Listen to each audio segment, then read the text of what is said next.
A very special thanks to NZ Mortgages for sponsoring this episode of the Lead on Purpose podcast. You can check them out at nzmortgages.co.nz. Why is self-compassion often the hardest kind of love to give? Have you ever caught yourself being your own worst critic? Today, we're going to talk about the 3 key steps to begin showing yourself the love you deserve. I'm James Laughlin, and on this channel, we unlock your full potential through proven habits and strategies for personal mastery. Let's be honest. Sometimes we are pretty damn hard on ourselves. A lot of the time we are. And the things that we say to ourselves and the standards we hold ourselves to, we probably would never consider doing that to a dear friend or family member. We just wouldn't. But we're happy to do it to ourselves. Well, I can tell you firsthand that chips away at your happiness. It chips away at your self-esteem. It chips away at your potential. And certainly when I was a young kid and I was drumming and all I wanted to do was become the world solo drumming champion, I was so hard on myself. And I would play 6 to 8 hours a day and I'd have bleeding hands and RSI, just like all the other top young drummers wanting to be the world champion as well. But often I would record myself on a cassette tape. Yep, I'm really that old. And I'd play it back and go, God, I'm crap. That's absolute. And I had some more expletives as a young 12 and 13-year-old. I was really almost angry at how terrible I was because I was comparing myself to, a 37-year-old 10-time world solo champion. And here's me at 12 or 13 trying to figure it out. But I was beating myself up and I was constantly comparing myself to someone else's highlight reel. So to me, it's critically important that we identify where we beat ourselves up. It could be health related. I'm too weak or slow or fat or whatever it might be. It could be your inability to understand finance and how things work in the world economically. And so you beat yourself up because you don't get it and you're not sure what to do or you make mistakes. Look, none of this beating up stuff helps.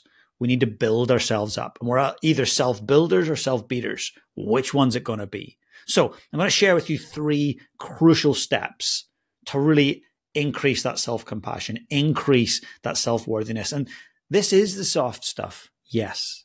And so often when I'm doing keynotes or delivering training and workshops, there'll be someone in the room, most often male, that will go, oh my God, self-compassion, self-love, I'll move on from this stuff. They're often the person that needs it most.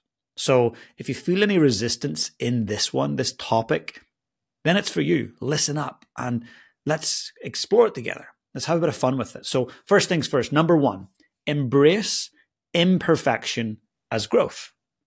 Now, I meet people often. In fact, at our annual event every year, we've got a lot of people who put their hands up to say that they're perfectionists. When people say, hey, I'm a perfectionist, I jokingly, but kind of not jokingly say, oh, so you have no standards. And they look at me really peculiarly and go, what are you talking about? I'm a perfectionist. I've got the highest standards. Well, I disagree. I think you've got no standards. And here's what I mean. Perfection. Perfect. Let's go say we go and see the Mona Lisa and you look at it and go, James, isn't it perfect? And I might look at it alongside you and go, I think it's incredible. However, it could be a bit bigger. It's kind of small.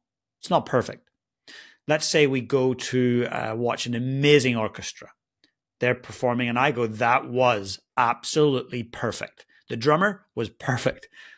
And you might go, it was pretty awesome. However, the drummer was slightly too loud for my liking and it kind of ruined the balance and the ensemble. Right away, we can't agree on perfect, but we could both agree to, hey, that was really, really good. Hey, that was fantastic. That was awesome. But perfect means no flaws.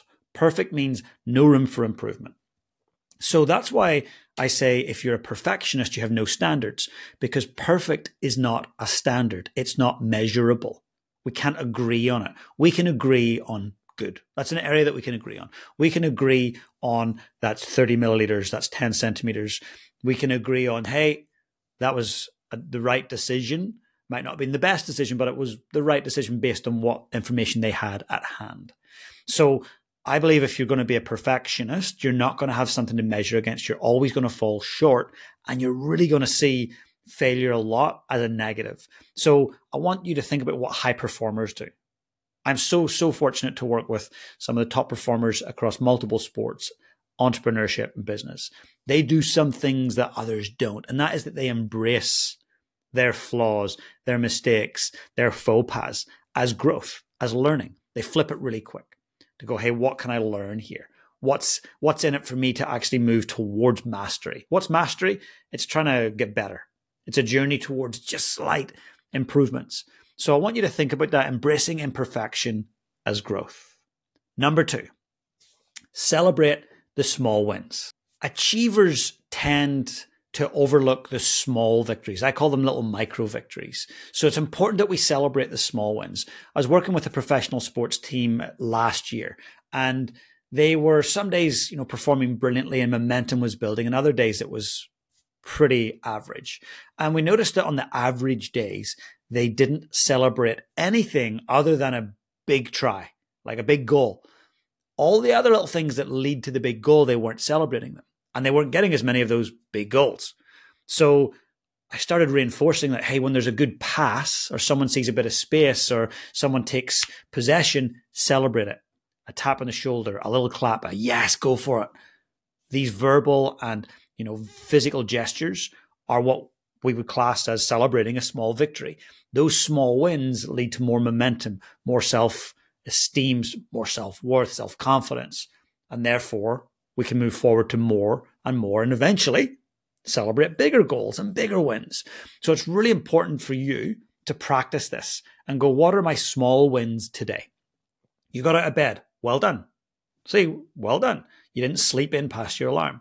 You started with a glass of water rather than a cup of coffee. But you still had your coffee, but you started with water. You maybe started with 30 minutes or 20 minutes or 5 of no digital devices. These are all wins. These are big things. You made your bed. You got to work 1 minute early. You didn't lose your cool because someone triggered you or someone did something stupid. Someone cut you off in traffic and you went, cool, I'll pump the brakes, let them in, smile and wave, rather than pump the horn and give them a different gesture. We've all done it, unless, of course, you're an angel. But we've all lost our cool. We've all reacted negatively. Taking control of our emotions, to me, is a small win. So celebrate those, because that allows us to become more confident in who we are and to actually like who we are. Many of us have lots of self-loathing, things that we beat ourselves up over, things we've said in the past, things we haven't said in the past, things we've done in the past, things we haven't done. There's a lot of self-loathing. The only way to actually counteract that is to have self-love and to celebrate little things that you do. Celebrate being able to see the sunrise because you got up a little bit earlier. Celebrate the fact that you got your tax return done because you made time, and what gets scheduled gets done. It's really important to celebrate the small wins. Encourage those around you too. People around you that you love, encourage them to celebrate their small wins. And if they don't, do it for them. Say, hey, Susie, that was awesome. I loved how you set out to go and get that client. You acquired them, and now they're our number one client. Well done. That's amazing. Or, hey, Robert, amazing to see you saying you're not going to drink alcohol. Here we are, Friday afternoon drinks, and you're on the alcohol-free beers. Well done. Small win. We've got to celebrate it for others and celebrate it for ourselves. That's why I journal a lot. I like to write down things I'm grateful for, but also things that I feel like was a little win. Like what did I win on today? Often I'll have a list of my essential things, the essential critical few. Jim Collins, the Good to Great author, talks a lot about, the essential critical few over the important many. The important many is your to-do list, but the critical few, it's the most valued priority. So I often have those in my journal, and I'll put a line through them and a tick when they're done. And it feels so good. Line, tick, line, tick. It lets off this chemical release. And I don't see it happening, but I feel it. It's like, oh yeah, accomplishment, satisfaction. As I've mentioned before, Arthur C. Brooks and Oprah put this great book together on how to build the life you want.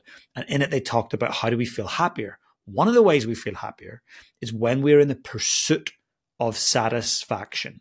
And to be satisfied, we've got to do difficult things. We've got to complete things. So it makes sense now that when I go line through it, a strike through, and a tick when I've completed, then it makes me feel satisfied. So I want you to think about celebrating those small wins today. Okay, last but certainly not least is prioritize self-compassion over self-criticism. I recently interviewed a global legend, Dan Pink. If you haven't read any of Daniel Pink's work, you need to buy the book Drive. Written in 2009, he sold millions and millions of copies. And we were chatting, and I was interviewing him. And at one point, he asked me some questions. And he said, whoa, that was really critical what you just said of yourself. It was really critical. I was like, oh, yeah, I guess it was. But I didn't think anything of it. And he started to explain to me the damage of being self-critical. So I want you to think about practicing the self-compassion. And I've started doing it since that. I shared with my partner what happened on the show with Dan Pink.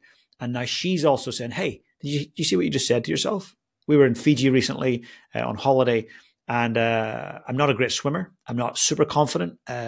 Large ocean swells and stuff, etc. Not a fan of getting into that.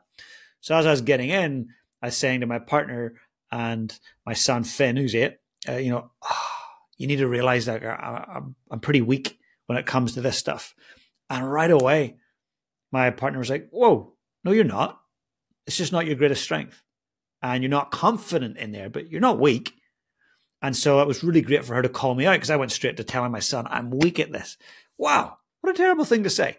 But it was me trying to just be honest how I felt. So I've got to change that stuff. We're all on a journey of this. I'm by no means the expert, but I'm constantly meeting with the experts to figure out what we need to do to have a life of more joy, a life of more meaning, and hopefully start to turn those mental illness statistics back so we have mental health rather than mental illness. So number 3 is prioritize self-compassion over self-criticism. High achievers often hold themselves to impossibly high standards. And when things don't go as planned, they are their own harshest critics. I've certainly been there. Don't know about you. I'm sure you have. But, high achievers, people that want to be the best, they want nothing but absolute perfection. They're idealists. It's important to be a realist when it comes to being a high performer. Things won't always go your way. In fact, more often than not, they won't. And it's seeing that failure or that misstep as an opportunity for learning. And as cliche as that sounds, that's what it is. It's an opportunity to grow and opportunity to learn. Practice self-compassion by treating yourself the same way as you would, treat a close friend, and show that sense of understanding, patience, care, and duty to yourself, like you would for a friend that you just absolutely love. This kindness fuels resilience. And to me, this is how we sustain high performance. I'm really fortunate to work with high performers, some of them at the very top of their game, internationally in sport, business, entrepreneurship. And the one thing that I work on a lot with these individuals is, how do you show yourself more patience, give yourself more grace, show yourself more love, and have more fun along the way? Well, practicing these 3 steps is absolutely critical. So just to wrap that up, the 3 ways to love yourself more. Number 1, embrace imperfection as growth. Number 2, celebrate those small wins day to day. And number 3, prioritize self-compassion over self-criticism. Thank you so much for tuning in here on YouTube. It's James Laughlin. I just want to say a massive thank you. Please hit that subscribe button and get out there and lead your life on purpose. A very special thanks to NZ Mortgages for sponsoring this episode of the Lead on Purpose podcast. You can check them out at nzmortgages.co.nz.